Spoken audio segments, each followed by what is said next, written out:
ஆனால் இந்த படம் நான் பெரிய ஆள் இல்லை இங்கே இருக்கவங்க பெரிய ஆள்ன்றது இல்லை, இந்த மண்ணும் மக்களும் ரொம்ப ரொம்ப உயர்வானவங்க, அவங்களுக்குள்ள ஒரு போராட்ட குணம் இருக்குது, அதை காட்டுறதுக்கான படம் தான். ஸோ அவங்களுக்கு ஒரு வணக்கம் செலுத்துகிற விதமாக இங்கே இருக்கிற பேரண்ட்ஸ் இருந்தீங்கன்னா உங்களுக்கு இந்த போராட்டம் பற்றி இதெல்லாம் நீங்கள் கேள்விப்பட்டிருப்பீங்க. அப்போது நீங்கள் உங்களுடைய நெக்ஸ்ட் ஜென்ரேஷனை பசங்களை கூட்டிகிட்டு போய் இந்த படம் காமிங்க. இதுக்கு முன்னாடி நம்மளோட முன்னோர்கள் எப்படிலாம் இருந்திருக்காங்கன்றது இந்த படத்தில் தெரியும். இதுக்கு மேலே நீங்கள் படம் பார்த்து தெரிஞ்சுக்கணும்னு நினைக்கிறேன். மீண்டும் மறுமுறை நன்றி. இங்கே இவ்வளோ பேர் இப்போ வந்ததுக்காக ரொம்ப ரொம்ப ரொம்ப ரொம்ப ரொம்ப ரொம்ப நன்றி. ஆக்சுவலாக இன்றைக்கி நைட்டே நாங்கள் கிளம்புறோம். நான் திருச்சியில் இன்னும் நான் ஏற்கனவே போன இடத்துக்குலாம் நான் போகணுன்னு நினச்சேன், ஆனால் போக முடியல. ஸோ நெக்ஸ்ட் டைம் வரும்போது எல்லா இடத்தையும் திரும்ப பார்க்கணும். Thank you thank you, love you all எல்லாருக்கும் லவ் யூண்ணா. சில கேள்விகள் மட்டும் இருக்குண்ணா. இங்கே வாங்க, இப்படி வாங்க. ஏன் இப்படி வந்து நில்லுங்க. Hi hi hi hi hi. அண்ணே அந்த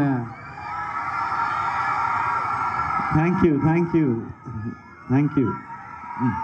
அந்த ரிலீஸ்னாலே அந்த இங்கே வாங்க. எக்ஸாம்னா நம்ம எல்லாருக்குமே ஒரு ப்ரெஷர் வரும். நாளான்னைக்கு நமக்கு ஒரு பெரிய ஒரு எக்ஸாம் இருக்குது, பராசக்தின்ற எக்ஸாம். எவ்வளோ ப்ரெஷராக இருக்குது, எவ்வளோ பதட்டமாக இருக்குது, அந்த டென்ஷன் எல்லாமே இருக்குமா எல்லா படமும் ரிலீஸ் ஆகும்போது? அதே மாதிரி தான் பராசக்தி. ஒவ்வொரு படத்துக்கு ஒவ்வொன்றும் இருக்கும். ஏன்னா ஒரு சில படங்களில் ஏதாவது புதுசாக ட்ரை பண்ணியிருப்போம், அது எப்படி ரீச் ஆக போகுதுன்னு.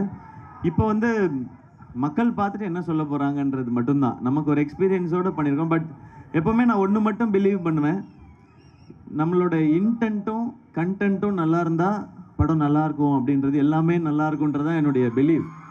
ஸோ அப்படி தான் பண்ணியிருக்கோம் இந்த படம். ஸோ அதனால் இப்போ அவங்கெல்லாம் பார்த்துட்டு இதில் எதெல்லாம் நம்ம ரசித்து எதெல்லாம் அவங்க ரசிக்க போகிறாங்க, இது ரொம்ப இன்ஸ்பைரிங்காக இருக்கும்னு நம்புகிறேன் நான். இந்த படம் எல்லாருக்கும் அப்படி ஃபீல் பண்ணுவாங்க நான் நம்புகிறேன். ஸோ அவங்க ரியாக்ஷனுக்கு தான் வெயிட்டிங். செலியன் நீங்கள் கேட்கும்போது ஒரு மாதிரி இருந்திருக்கும், படிக்கும்போது ஒரு மாதிரி இருந்திருக்கும். நீங்கள் இப்போ லாஸ்ட்டாக டப்பிங், ஃபைனல் அவுட் இதெல்லாம் பார்த்துருப்பீங்க கொஞ்சம். செலியன் எவ்வளோ ஃபயராக இருக்கார். செழியன்றது வந்து அது சினிமாவில் இருக்கிற ஒரு தனி கேரக்டர், அப்படி சிலர் இருப்பாங்கன்னு நம்ம சொல்ல முடியாது. செழியன் உள்ளுக்குள்ளே இருக்கிற அந்த உணர்வு வந்து இங்கே இருக்கிற எல்லாருக்குமே தான். இங்கே இருக்கிற எல்லாருமே செழியன் தான், இந்த படத்தோட கேரக்டர் தான்.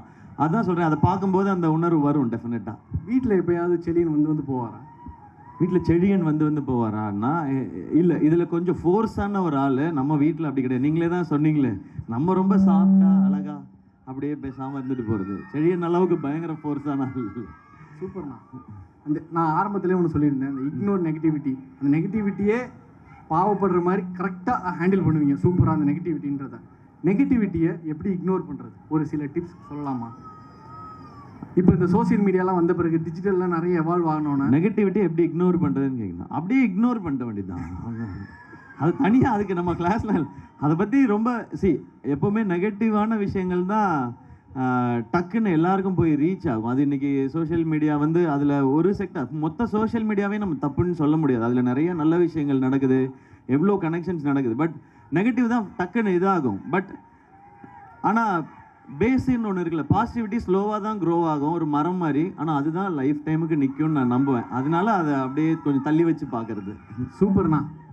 இது வந்து ஃபேன்ஸோட ரெக்வெஸ்ட். சிவாஜி படத்தில் நம்ம தலைவர் சொல்லியிருப்பார், பராசக்தி ஹீரோடா அப்படின்னு. ஸோ இப்போ நீங்களும் பராசக்தி ஹீரோ. அதை திருச்சி மண்ணில் அந்த டயலாக் உங்கள் ஸ்டைலில் சொன்னீங்கன்னா பயங்கரமாக இருக்கும். நான் தான் சொன்னேன், பராசக்தி ஹீரோ எப்பவுமே நடிகர் திலகம் அவர்கள் தான். இது அவருடைய பிளஸிங் தான். ஸோ அந்த டைலாக் ஓகே நான் சொல்கிறேன், அது தலைவரோட டைலாக் ரொம்ப ஃபேவரட். அது பராசக்தி ஹீரோடா. அடுத்த லைனே சொல்லிடுறேன், பேரை கேட்ட உடனே சும்மா அதறது இல்ல. சூப்பர்ண்ணா. Thank you so much. Once inspiration, always inspiration தான். நீங்கள் ஏவியில் கூட சொல்லியிருந்தீங்க ஓடிட்டே இருப்பீங்கன்னு. ஓடிட்டே இருங்க. தண்ணி பாட்டில் மாதிரி அன்பை எடுத்துகிட்டு உங்கள் கூடவே வருவோம், உங்களை இன்னும் வேகமாக ஓட வைப்போம்.